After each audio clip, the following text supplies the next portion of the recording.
জীবনের প্রতিটি বড় লক্ষ্যই বড় ত্যাগের দাবি রাখে। যেখানে প্রচেষ্টার মর্যাদা বড় হয়, সেখানে ভাগ্যকেও মাথা নত করতে হয়।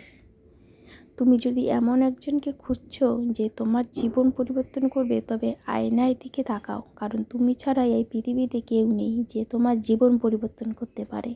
এই পৃথিবীতে কোনো কিছুই অসম্ভব নয়। হয় তোমার সঙ্গ খারাপ, অথবা তোমার চিন্তাভাবনা ছোট। সম্পর্কে জানি না, তবে যারা কঠোর পরিশ্রম করে তারা অবশ্যই সুযোগ পায়। যে বড় কিছু করেছে সে কখনো কাউকে ভয় পায়নি। তুমি যদি নিজের উপর বিশ্বাস না করো, তাহলে অন্য কেউ করবে কেন? কাউকে হারানো খুব সহজ, কিন্তু কাউকে জয় করা খুব কঠিন। যতক্ষণ না কিছু করবে ততক্ষণ অসম্ভব বলে মনে হবে। উঠতে দোষ নেই, তুমিও ওড়ো, কিন্তু ততটুকুই ওড়ো যেখান থেকে মাটি পরিষ্কার দেখা যায়।